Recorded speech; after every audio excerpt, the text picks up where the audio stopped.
This is me at 5 years old, just days after a series of tornadoes hit Smithville, Mississippi, just 15 miles from my mom's hometown.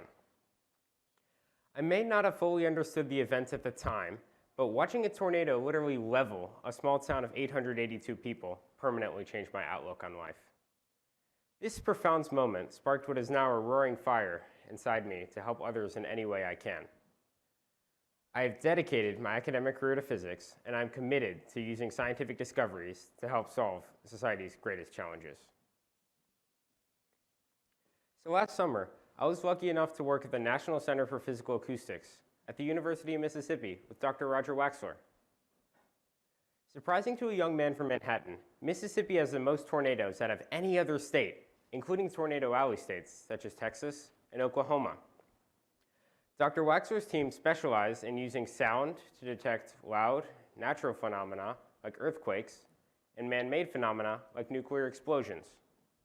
More recently, however, the team has shifted the research towards understanding if acoustic technology can be used to track tornadoes. This could not be more relevant to modern society. According to the US government, over 1,000 tornadoes are reported in this country every year. And as many of you can probably remember, just 3 months ago, in December, a horrific swarm of tornadoes hit Kentucky, killing 80 people and causing almost $4 billion in damage. The victims reported that they were given only 20 minutes of warning time, which is 9 minutes more than the national average of just 11 minutes. Imagine if I told you that 11 minutes from now, everything you know, your house, your car, all your possessions, could just be gone with the wind in less time than it takes to listen to this TED Talk. Well, we can't stop a tornado once it forms. We can figure out where it is and where it's going, and warn people to take shelter or get out of the way before it's too late. But before I tell you about this exciting tornado research, let's review the science of sound. So what is sound exactly? Well, it's a vibration that travels through air, water, or other substances as an acoustical wave that causes pressure that repeats in a curvy pattern over a defined amount of time. Frequency is a physical phenomenon of sound, whereas pitch is a perceived phenomenon of sound. In other words, this means that we perceive frequencies as various pitches. High-pitched sounds have high frequencies, and low-pitched sounds have low frequencies. But to get some perspective, let's take a listen to some frequencies here. We humans can't hear frequencies over 20,000 hertz, called ultrasound, but some animals, like bottlenose dolphins, can. On the other hand, we call audible sound frequencies between 20 hertz and 20,000 hertz, and frequencies 20 hertz and below are called infrasound. While not particularly useful to humans, some animals like elephants use infrasound for long-range communication. Elephants and tornadoes, they're not so different, and not just that you don't want one on top of you. While you may not be able to hear this frequency right now, you could feel the vibrations. Tornadoes are low to the ground, and this makes it nearly impossible to track them with weather radar. Binoculars are only good on clear, sunny days and useless after sunset. These methods rely on one sense, our sight. But ponder this. What if we used our ability to hear tornadoes? This seems simple, but humans can only hear tornadoes just before it's too late. This isn't good enough. So that led Dr. Waxler's team towards looking at infrasound, which again are frequencies below human hearing, to track tornadoes. And there are two key characteristics of infrasound that make it really awesome for this task. First of all, infrasound can travel much greater distances than audible frequencies, dozens or hundreds of miles even. And second, physical barriers don't seem to interfere with infrasound, allowing it to travel through walls, buildings, and even mountains. Fortunately for us, engineers have developed custom sensors that correspond a change in pressure in the atmosphere, which is sound, with a change in voltage on our sensors, which we can read. Now suppose we were to go out into a field and pick up some of the available infrasounds. What would it look like? Well, here's the thing.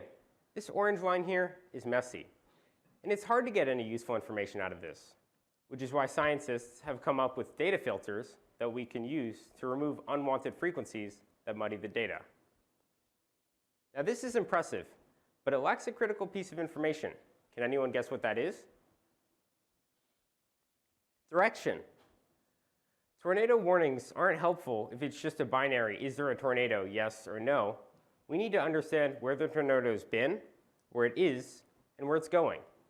And to do this, one sensor just isn't going to cut it anymore. We're going to need an array of sensors. So now suppose that we replace this sensor with an array of 3 sensors out on a field. We could have infrasound come from a known direction. As you can see, each of these sensors is in a different location and picks up the infrasound signal at a different time. In this example, the sound first hits sensor 1, followed by sensor 2, and then sensor 3. If you have enough of these sensors, sound from any direction will lead to one unique set of time delays. And what's great about this is that we can reverse engineer these time delays and solve for the direction. This process is called beamforming. And the power of beamforming increases dramatically if we add more arrays to the system. Each of these arrays can draw a line towards the source of the sounds, and these lines intersect at a point. This means that we can triangulate the location of the tornado. But this is only helpful if we can find the tornado's location in real time. If we break up the acoustic data into small chunks and repeat this process over short time intervals, a computer can track the tornado's position and velocity and predict where it's going. This is critical to warning people about the danger of tornadoes and how to stay safe during these natural disasters. This technology is cutting edge, but it's still got a long ways to go. Right now, these sensors are bulky, stationary, and expensive. Just one of these arrays can cost more than $12,000, and if you want an entire system of arrays, that can easily be north of $50,000. Right now, to set out one array of sensors, we need an entire football field of space. Not to mention that to collect data for these, we need to drive up to the sensors, download the data on a flash drive, drive back to the lab, and analyze it there. For obvious safety reasons, we can't do this during a tornado, which means that right now, the best we can do is analyze this data after the fact, once the tornado is long gone. But we can do better than this.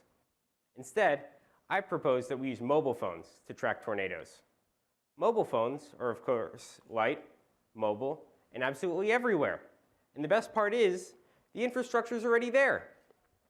Most people already have cell phones. More phones means more data, which means that we can give people faster and more accurate warnings.